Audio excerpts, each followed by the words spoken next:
bíblico. Sí, de cosas así, de diferencias, de Claro, sí. diferentes pensamientos. Es una idea. Romperlos.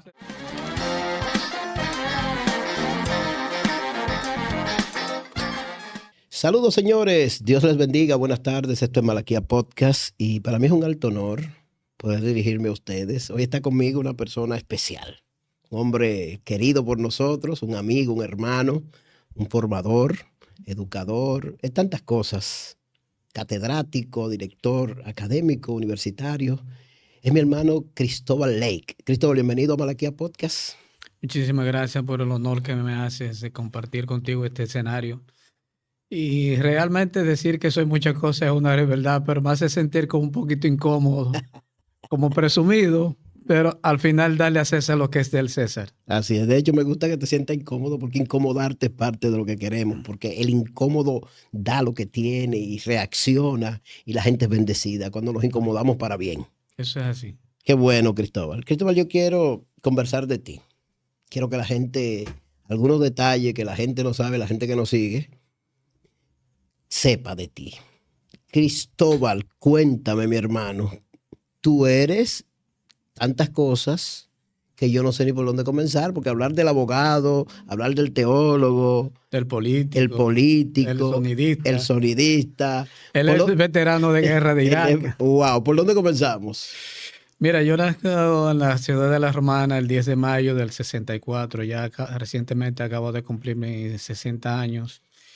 Y nací en un hogar de clase media, con ciertos privilegios, que al final me lo quitaban, porque me lo quitaban a base de pecosones. Creía que realmente era un niño de papi y mami. Y mis abuelos, que son los que me forman en valores, no aguantaban muchas tonterías. Entonces ahí pasaba más tiempo aquí en la capital que en La Romana.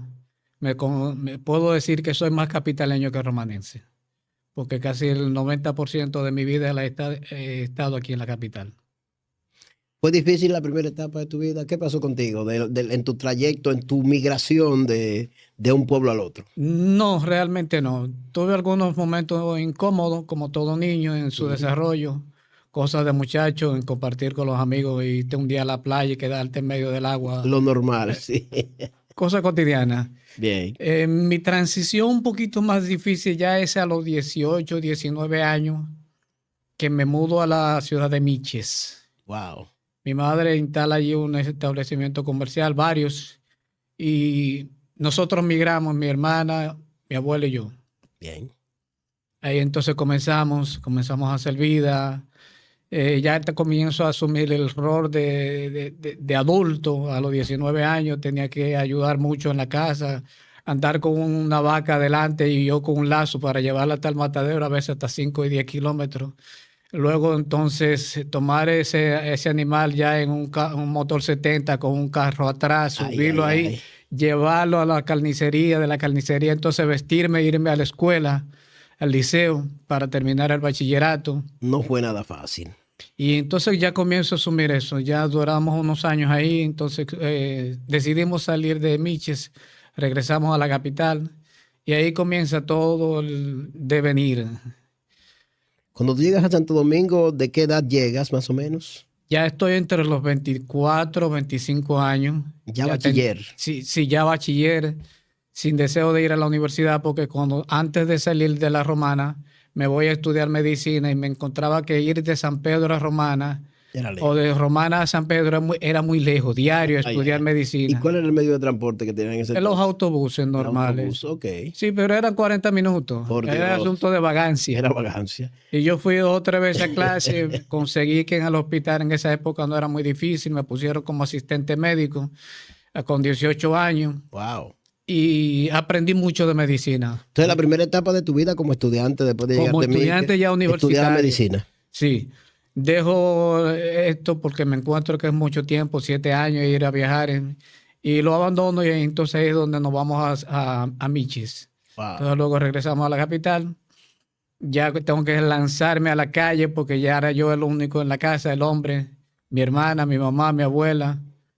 y tengo que comenzar a asumir responsabilidades. Entonces tú tienes que asumir la responsabilidad de mantener tu familia. De mantener la familia porque venimos a una casa a tus alquilada. padres. Y ya tengo varios vehículos, pero no sé qué hacer con ellos. No puedo irme al mercado a conchar, ni puedo hacer nada.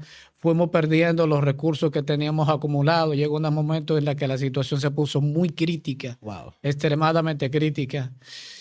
Y me pongo en enemistad con mi padre biológico. Peleaste con tu papá, para decirlo Sí, porque él no dominicano. vivía con nosotros. Él no, Ustedes se separó de mi mamá. Eran madre soltera, tu mamá. Mi madre era una madre soltera desde los 2 años. Mi padre se separa de ella. Entonces, vengo con unos valores extremadamente fuertes y mi padre era técnico en refrigeración. Y en un momento me quiere involucrar a que yo le mienta a unos clientes. En ese entonces 500 pesos era mucho dinero. Muchísimo me dice, dinero. mira, dile a fulano que te dé 500 pesos, que los 500 pesos es para cambiar el motor de la nevera. O sea, todo un truco. Y yo le dije que no. Y entonces él se molestó conmigo y yo con él. Y hasta el sol de hoy jamás nos volvimos a ver. Wow. O sea, tú formaste una amistad con tu papá. Él se enemistó conmigo. Al enemistarse conmigo, realmente había una situación que desde los 2 años quien lo buscaba a él era yo. Ok, entonces él dejó de hablarte, dejó de buscarte, dejó de Dejó de ayudarte. aparecer por donde nosotros estábamos. Wow. Jamás lo volvimos a ver. Todo porque tú te negaste a hablar mentiras sobre el trueque de los 500 pesos y el motor de la nevera. Exactamente. Ahí comenzamos entonces ya... me lanzo un poquito más hacia los 90, a finales de los 80, 82, 83, 84, 89 me voy a Puerto Príncipe.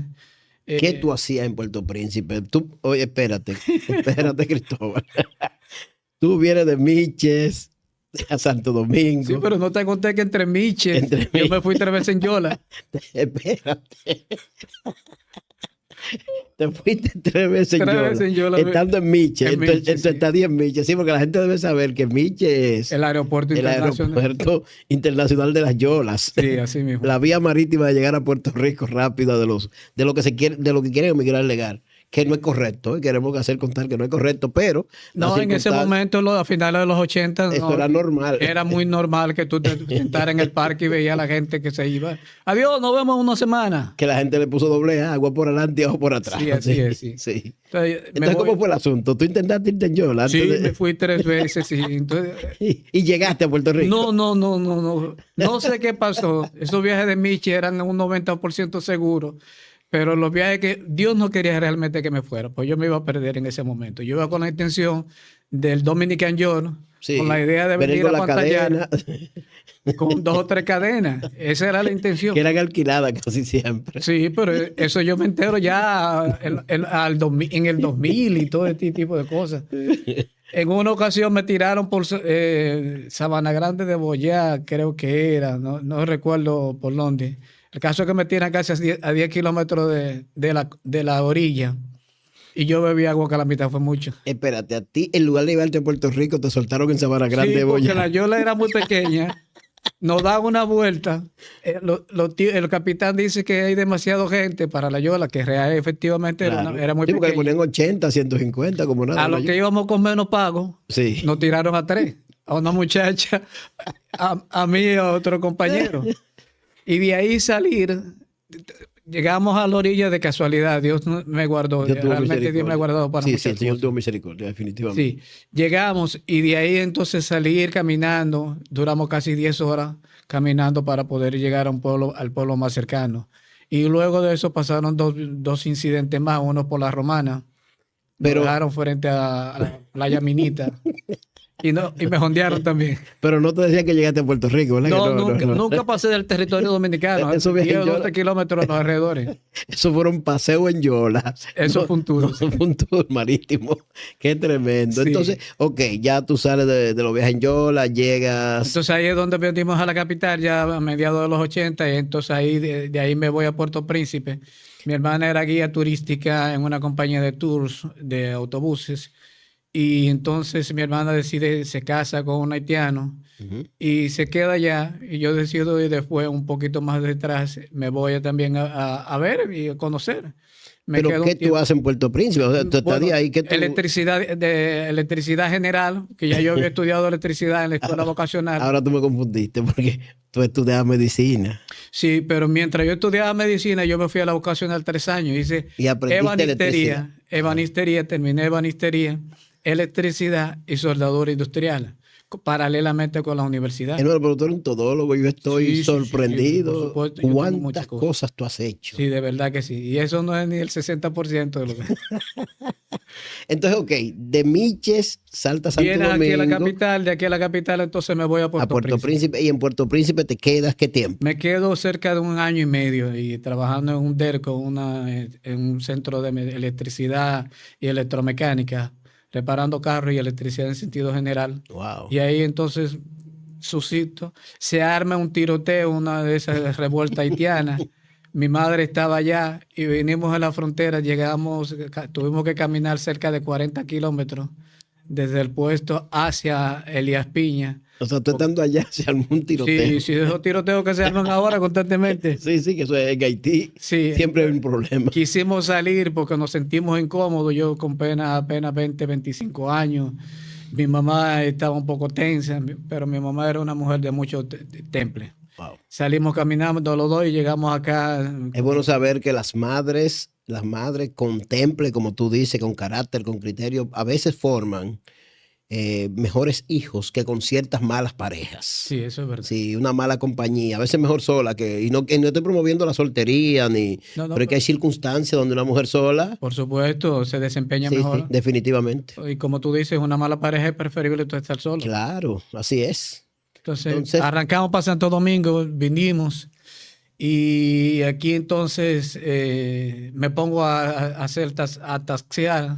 Fuiste taxista. Fui Entonces, taxista. tú vienes de la Terra electricidad. Taxi, Dios Terramóvil, mío. Lincoln Taxi, Terrabús. Fui encargado de transportación en Terrabús de una de las terminales en Plaza Criolla, a mediados de los 80, finales de los 80. Ahí fui encargado de taxi, de operaciones. Yo me quedo anonadado escuchando tantas cosas, porque tú me estás contando de tu niñez a tu vida ya de hombre joven en primera etapa, sí. Y de Puerto Príncipe regresa a Dominicana, pero fuiste electricista, estudiaste medicina. Un todólogo, hermano, yo estoy sorprendido. Sí. Y me dice que no es ni la mitad de lo que has hecho. No, para nada, muchacho. Ok, entonces está en toda esa compañía de taxi, de transporte. Sí, ahí entonces subsisto, invento y duro un tiempo trabajando. Luego no me siento cómodo en la compañía de taxi, me voy a una empresa en la Nicolás de Obando, casi esquina Máximo Gómez. Y ahí trabajaba como encargado de un departamento técnico en el área de costura. Wow. Ahí estoy un tiempo. Ahora Le sí pido me un asusté. permiso a mi jefe para ir a Puerto Príncipe porque mi hermana tiene una situación. Mi jefe inmediato me da el permiso y me voy porque 4 días y cuando retorno me bota porque yo abandoné el trabajo. Por abandono. Sí, pero que el tipo me dio el permiso. Es lo duro que yo quería ahorcarlo. Porque el tipo me da el permiso, pero después había un recelo profesional porque yo estaba haciendo el trabajo de él, que le tomó años en desarrollar. Ya yo en 4 semanas estaba haciendo su trabajo y otros más. Sintió una competencia y aprovechó el momento y me canceló.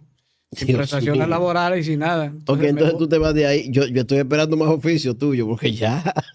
No, pero Ya tú me- paralelamente ahí entonces, al final de los 80, me voy a Audiolac a hacer sonido. No, me voy como chofer. Llego a Audiolac, Kim Sánchez era un amigo, le digo, mira, a mí me gusta el sonido y esto, me involucra dentro del mundo del sonido, y entonces ahí me estoy en el estudio y me comienzo a hacer sonido Para estudio de grabación. para estudios de grabaciones, Ujú. que en ese entonces Audiolac era lo más importante que había aquí. Que se grababa con reel cuando eso. que era Claro uno- que sí, Sí. claro que sí. Una especie de CD grandote era con cinta, yo recuerdo, sí, eran con cinta. Ahí es donde me inicio en el sonido, luego de ahí entonces estudio sonido, luego me voy a Radio La Voz de la Verdad en los 88, 89, si mal no recuerdo. Ujú. Entonces se fui al encargado de mantenimiento técnico Dios en Radio La mío, Voz de la Verdad Cristóbal. y sonidista de Samuel de Jesús. Comenzamos entonces a hacer sonido en la calle. En ese mismo año vengo a la iglesia, me convierto ya con unos 6 o 7 meses antes de entrar a Radio La Voz de la Verdad y me hago locutor. Dieron un curso de locución, estudio locución por primera vez. Ahí estaba el maestro, wow, había muchos maestros. ¿En qué escuela fue? ¿Con Wilfredo de Jesús Wilfredo estaba ahí dando clases. ¿Fue en Esdras o en...? No, en Radio La Voz de la Verdad. En La Voz de la Verdad. Que se montó y dieron un curso que nada más fue lo único que se dio porque Dios mío. no progresó. Pero Si tuvimos yo fuera a enumerar lo que tú me has dicho hasta ahora en cuanto a oficio, yo creo que no tengo la memoria completa porque tú me has dicho más de 5 oficios. Yo tengo 22 cursos técnicos hechos y tengo 122 cursos extracurriculares y 5 títulos universitarios. Espérate. Bájale algo, Cristóbal. O sea, ¿cuántos títulos técnicos son? 22. 22. Extracurriculares, que son talleres, 172. cursos. No, pues yo creo que habría que hacer un récord Guinness en el país y ver con quién te comparamos, porque eso es insólito. Y 5 títulos universitarios. Yo hice 2 licenciaturas, una escuela de idiomas y 2 diplomados en 5 años consecutivamente. Dios mío. Yo iba a la OAS los jueves y viernes. Iba de lunes a viernes a la escuela de idiomas de la Fuerza Aérea. Iba de lunes a viernes a la escuela de Derecho aquí en las Américas, en el Farolito, Dios que estaba mío. la Universidad Central de Estudios Profesionales, UCDP. Los sábados iba el día entero a la UNED a estudiar teología. Pero tú no tenías tiempo para matrimonio, ni para mujeres, No, y ni para realmente enamorarte. sí. Llenaba los domingos, entre el sábado y el domingo llenaba, porque nos mudamos a La Caleta y no había agua más que en un pozo y tú tenías que tirar una cuerda con una lata, 30 metros para abajo, jalar la lata, llenar un tanque, de ahí pues coger lata y llenar otro tanque en la casa e irlo a llevar. Y los domingos de vez en cuando iba con los muchachos a la playa. Dios mío. Aprendí a inyectarme solo, complejo B. Sí, porque tenía el cerebro que era casi un huevo frito. Entonces, interdiario me inyectaba complejo B porque a veces me sentía muy débil y mal comiendo. Increíble lo tuyo. Sí. Honestamente que es increíble. La palabra increíble es válida porque es que, óyeme, es muchas cosas. Sí, así es, sí. Una trayectoria. ¿Y en qué lapso fue eso? O sea, todos estos cursos, universidades. Lo universitario yo comencé ya a los 33, 34 años, porque me doy cuenta a los 33 años que ya tengo 5 hijos. Dios mío, ¿y en qué tiempo tú hiciste estos 5 muchachos? Porque cuando me voy a Michi tengo mi primer hijo. Cuando comienzo a tener una relación informal con una mujer adulta que ya tenía un hijo y un divorcio, yo 19 años, voy... Sí, imagínate, bronco. Sí, nuevecito. Exacto. Comienzo a tener esta relación con esta muchacha y tengo mi primera hija a los 19 años, ya casi cerca de los 20. Wow. Entonces me separo de ella, que nunca fue una relación formal. Fue informal, un asunto fortuito. Bueno, cuando vengo a la capital... Tengo otra relación ya sí formal y tengo 2 hijos, Cynthia y Christopher. Y entonces luego me separo y a finales de los 80 me caso con otra muchacha evangélica de la iglesia y ahí tengo también 2 hijos que son los más pequeños, tienen 33 y 34. Entonces, en la actualidad, tú funges porque tienes varias licenciaturas. Tengo 2 licenciaturas, una en Derecho y una en Teología. Wow. Entonces, cuéntame en esta etapa de tu vida, ¿cuál es tu función socio-espiritual? Porque me dice Teología y Derecho. ¿Qué estás haciendo con ambas cosas? ¿En ambas ramas te desempeñas? Sí, realmente soy profesor universitario de la Universidad Cristiana Dominicana, que es un proyecto universitario de 11 años que yo formo y fundo. Cuando estoy en la UNED como docente, salgo de la Escuela de Teología, unos años después me pongo como docente allí y fui encargado de fondos corporativos. ¿Tú eres egresado de la UNED? Yo soy egresado de la UNED en licenciatura en Teología. Excelente. ¿Y egresado de la Universidad Central de Estudios Profesionales, UCDP, en Derecho? Como en Derecho, ok. Wow, increíble lo tuyo. Entonces me pongo allí como docente y ahí comienzo a desarrollar la UNED, a ayudar a la UNED a desarrollarse. Que nace como con una fundación inicialmente. Siempre fue una fundación. Se fundó como una fundación, luego se creó la empresa dentro de la fundación. Entonces se buscaba un fondo para que la UNED se desarrollara. En ese entonces la UNED no llegaba a 2.000 estudiantes. Actualmente es un emporio tan competente como cualquier otra universidad. Sí, por supuesto. Aunque en los últimos 5 años te voy a decir que realmente ha perdido la calidad. Docente. No docente, sino en el desarrollo social. y la visión que la UNED tenía. Que era una visión cristiana, Una evangélica. visión 100% cristiana, La en ha valores perdido, cristianos. ya no Se está. convirtió más en una empresa, entonces comenzó a perder. Una matrícula de 17,000 estudiantes bajó a casi a 12,000 estudiantes, perdió ¿Tú 5,000. entiendes que también las iglesias han tomado ese perfil? Porque comienzan para crecer. Oye esa campaña, Cristóbal. Para crecer, la gente entiende que tiene que abrirse. Y hasta negociar ciertos principios y ciertos valores. ¿Tú entiendes que es lo mismo? No, en los principios y en los valores no, pero el de diversificarse sí es importante, Ujú. porque tú no puedes quedarte en una sociedad estático. Exacto. Entonces los cristianos evangélicos radicales ortodoxos como yo, no hemos entendido que debemos quedarnos estáticos, creyendo que en una farda muy larga o un babero como corbata es lo que te va a identificar como Una sociedad. Biblia grande, no tener, están en contra de la Biblia en los celulares y en las tablets. Más bien entienden que debe ser una Biblia grande, física. Sí, pero son tabúes, principios religiosos. De hecho, yo publico un libro que se llama así mismo, Tabúes o que habla sobre las religiones, mitos o realidad. mitos o realidad. Interesante libro. Sí, ¿Cuándo lo pues, tendremos? en cualquier momento te lo hacemos llegar. Excelente. De los 12 libros que tengo, ese es uno de ellos. No lo traeremos para comentarlo en Malaquía Podcast y Sí. que la gente sepa de qué se trata. Bueno, te sugiero dos temas interesantes, que sería entonces la creación del mundo, que soy uno de los pocos teólogos científicos. Teólogo científico. Espérate, hermano. Es que es mucho, en muy poco tiempo. Porque tú me dijiste, tengo 60 años casi, ok. Pero oye, mi hermano, tú me dices que a los 30 y algo es cuando te integras en el haber universitario. Una vez más, porque comenzaste a estudiar medicina A los 18. a los 18, pero luego interrumpes, llegas a Santo Domingo, después Puerto Príncipe. Y son muchas cosas. Me hablaste de sonidista, Electricidad, soldadura. ebanistería, Dios mío. electrónica básica, Sonido. aviación. Soy ingeniero de estructuras y metales. Trabajé en el aeropuerto en el 2004. 2004 no, en el 94. Aviación, Cristóbal. Sí, yo estudié Wow. aviación, fui estudiante piloto en el aeropuerto internacional, no era internacional, el aeropuerto de Herrera. Allí comencé a dar mis pasos como piloto privado. También piloto. Sí, y entonces me gustan las estructuras y metales.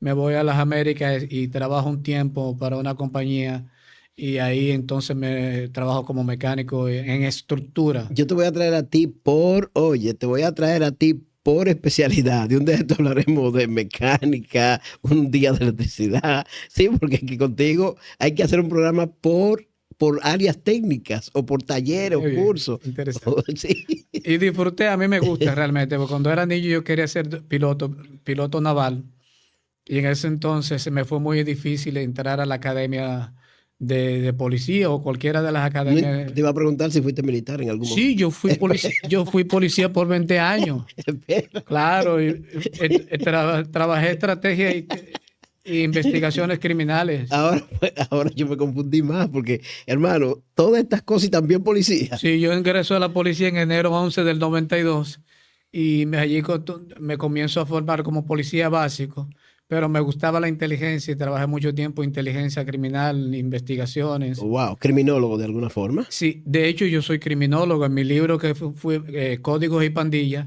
que es el perfil de la personalidad antisocial, cómo tú identificas las pandillas que están en el ¿Tú has escrito cuántos libros? Porque ese es otro 12. tema, eres escritor. 12, sí. Pero también te escuché hablar de cine y de producción y de Sí, tengo una cortometraje. productora de cine que estamos trabajando ahora en la película Fuimos a la Guerra, sobre los veteranos de guerra de Irak, los dominicanos que tuvimos la participación en Irak.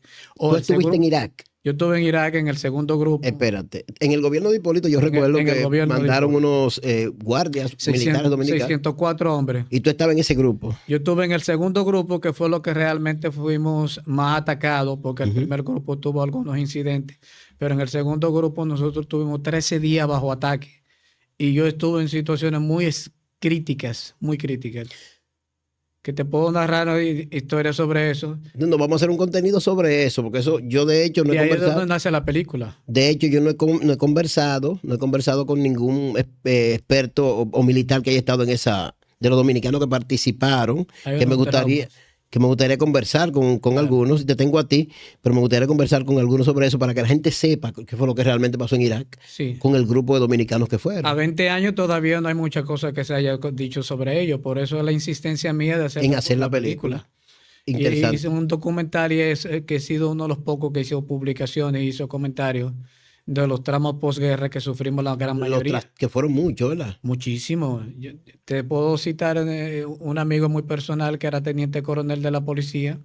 Le cayó a tiro a una gente y mató a uno y se tuvo que ir a España. Y en España formó una de las pandillas más grandes del narcotráfico en España. Como consecuencia de los trastornos. Con los trastornos posguerra que sufrió. Dios Yo mío. le caí a tiro a mi mujer varias veces. Espérate, no le diste, no la heriste, ¿no? Por la gracia y la misericordia de Dios, no. Un día le puse la pistola a mi hermano Pero tú, menor en la frente. ay Dios mío, porque que eso es lo que queda, ¿verdad? Como consecuencia de las guerras, que no dejan Cuando nada tú bueno. tienes esa adrenalina y ya tú has tenido te voy a decir brevemente, no por presumir, yo tengo, en mi casa me están haciendo un desalojo, me llaman, yo voy corriendo, me devuelvo en el vehículo, yo ando en una jipeta muy potente. Cuando veo todo este grupo de policía en la casa con armas y todo eso, yo me metí al parqueo a toda velocidad, frené como un loco, me tiré del vehículo y todo el mundo me encañonó y yo seguí caminando, como que no estaba pasando nada. Y el comentario va y la reflexión que dice uno de los policías, es verdad que este es un loco de los Irak. Mira, se quedó igualito. Sí, porque Todo el mundo me encañonó y yo seguí como que no estaba pasando no, porque no te nada. sabía a ti a nada. Si estuviste en Irak, Exacto. una simple intervención policíaca o de un desalojo. Eso no me iba a afectar. Imagínate. De hecho, no pasa casi a la gran mayoría de los combatientes que situaciones como esa la vemos como nada. Cristóbal, si yo fuera a resumir tu vida con relación a los oficios y a todas las cosas que en el plano oficio y asuntos de que ha participado, ¿cómo las resumo? Si te toca a ti decir en breve palabras, ¿cómo te resumes? No hay muchas formas de resumir. Mira, en el momento yo soy el presidente de la Universidad Cristiana Dominicana en la República Dominicana, una universidad nueva teológica. Estamos trabajando para aperturar la Escuela de Medicina, Derecho, de Ingeniería y otras escuelas. Espérate. Escuela de Teología. Escuela de Teología, Medicina, Derecho, Educación, Psicología. Dios mío. En Estados Unidos está registrada como Funchrist University, está registrada con ese nombre. En Puerto Rico, Estados Unidos, en Connecticut. Estamos trabajando en España, tenemos clases online, trabajando en Panamá, en Centroamérica, en uno o dos países. Y en Haití estamos registrándonos también y hemos estado dando docencia en Haití. Excelente. Actualmente fui recientemente candidato a alcalde por el Distrito Municipal de La Caleta. Soy... ¿Qué te digo? Es que son muchas cosas. Ahorita tú me numeraste más de 5 o 6 cosas y me dijiste tener más de... ¿Cuántas certificaciones técnicas? 70 y pico, ¿fue que me dijiste? Técnica 22. Técnicas son 22. Sí, y títulos en sentido general 172, 180 más o menos. Dios mío, ¿te ha pasado la vida entera estudiando, Cristóbal? Yo me rompí en 8 porque cuando te digo que a los 33 años me estoy dando cuenta y ahí fue cuando hice la pausa e interrumpí.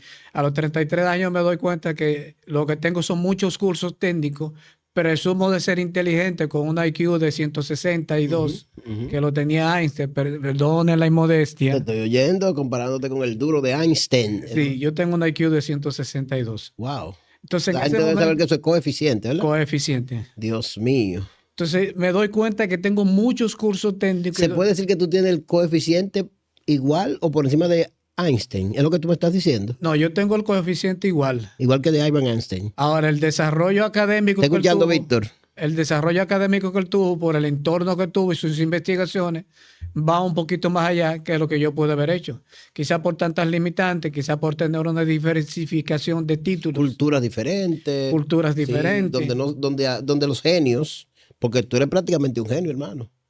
En un país donde no se descubre y no se da oportunidades científicas y prácticamente también falta de oportunidad. ¿Se puede usar ese término? O no, quizá ubicación. Mucho aprovechamiento de aquellos que estaban en torno mío, que tenían un poquito más de acceso a ciertas informaciones o eran mi jefe inmediato, aprovechaban las circunstancias y entonces se enganchaban de eso. Yo escribí muchos discursos policiales. ¿Tú no hiciste nunca ningún invento científico, algo que tú digas, esto es un aporte Porque los genios No. suelen hacer eso. No, yo realmente escribía muchos temas sobre temas científicos y años después veía que se estaban desarrollando y dije, oye, mi O sea, idea. tú hiciste varios temas científicos, ¿dónde? ¿En la policía o en las No, universidades? no, lo hacía para mí a título personal. En la policía lo que yo desarrollé fue la unidad antipandilla, que fui yo quien la creó, la unidad antipandilla. ¿En qué año fue eso, la unidad antipandilla? ¿Cuándo se creó? En 2002, 2003, 2004. ¿Tú eras policía cuando eso todavía? Yo era policía. Yo fui el primer policía en este país en dar una conferencia sobre delincuencia juvenil en la escuela. Wow. Eso no existía. Tú eres pionero en ese Yo tipo fui de el conferencias. primero en dar una conferencia en una escuela. Y fui director de la unidad de prevención de crimen. Era el enlace entre la comunidad y la policía. Hacíamos actividades extracurriculares, intercambio de deporte. Fui el primero en iniciar los conciertos retrete en el Parque Independencia que se hacían todos los viernes a las 6 de la tarde. Eso era un proyecto mío. Y luego al final del año se hacía un concierto retreta general ya en la Fortaleza Osama con todas las bandas de música. Eso fueron parte de mis ideas y el desarrollo dentro de la policía. Tremendo. Fui el gurú, por así decirlo. Valga la palabra gurú, ¿eh? El gurú, ¿cómo El gurú definimos es gurú? la persona que más conoce o más tiene manejo de un tema. El matatán, el conocedor, el experto, que la En gente pandilla, entiende. en este En país. materia de pandilla. Pero Aquí ¿de había dónde? una persona a la que yo me le quitaba el sombrero, se llama Ómbar Alcántara, es un abogado también. Él maneja más el tema de pandilla y yo manejaba más el tema de los satanistas. Incidencia ¿Cómo del satanista? ¿Existen los satanistas en Aquí República hay ahora Dominicana? mismo más de 60 iglesias satánicas funcionando. Una de las Espérate. iglesias más fuertes estaba en La Caleta. Eso no es un y mito, lo del satanismo. No, papá. No, aquí hay más grupos satánicos de lo que tú te piensas. Satanista en República Dominicana, Satanistas. funcionando como iglesia. Funcionando como satanistas. Pero como disfrazado. no. Como iglesias satánicas, haciendo rituales mágicos religiosos. Aquí un litro de sangre cuesta 2,000 y 3,000 pesos. Un litro de sangre. ¿Se O venden una los litros de sangre? Claro que sí. Pero de manera clandestina, se las roban. ¿Cómo es el Y asunto? niñas también se hacen rituales y se sacrifican niñas En República en Dominicana. República Dominicana. Eso es serio lo que te estoy Claro. diciendo. En La Caleta estaba Joel. Joel tenía un niño de 19, 18 años que yo lo conocí. Compartimos no muchísimo, compartimos un poco. Joel era la cabeza de uno de los grupos satánicos más fuertes. Joel es iniciado por su tío, que viene de España, un dominicano de Moca, y viene de España 1 o 2 veces al año a hacer satanismo en una de las iglesias que estaba en Moca. Y Joel iba con el tío y se iba involucrando en ese mundo. Y Joel en un momento se convirtió en una de las gente que más sacrificios hacía aquí en el país. Mataba gente para venderla. Mira, yo creo que yo tengo que hacer un contenido, como te dije hace un rato, un contenido diferente, porque son muchas cosas las que tú tienes que decirnos, y enseñarnos y que la gente debe escuchar, porque son cosas Así es. interesantísimas y complejas a la vez, pero es que tú eres una gama de cosas, hermano. Yo te dije ahorita que tú eres un todólogo. Yo no sé si tú conociste el cienciólogo, que era una persona, una figura que ve en la UAS, Matos Méndez, que eran figuras con tendencias geniales, que Sí. el pueblo no lo entendió en un momento dado. Sí. Y yo te veo a ti características geniales por tu formación, pero también de manera natural, porque tú me dices que tienes un coeficiente igual que el de Albert Einstein, me dijiste hace un rato. 162. Eso está medido y demostrado, ¿verdad? Claro que sí. Yo voy a tener que hablar contigo una vez más en este contenido que creamos para Malaquía Podcast. Señores, conmigo está mi hermano Cristóbal Lake. Yo quiero agradecerte el tiempo que nos dedicas hoy, y yo sé que tenemos que volver a conversar en este espacio. Pero por sesiones, ¿verdad? Por sesiones, obligatorio, hermano. Señores, esto es Malaquía Podcast y agradezco a mi hermano Cristóbal. Gracias de verdad. Y a ustedes, dele este contenido. Comente lo que dijo mi hermano Cristóbal. Este hombre es un todólogo. Comente y dígale a él lo que usted quiera decirle en este sitio. Dios le bendiga y hasta la próxima.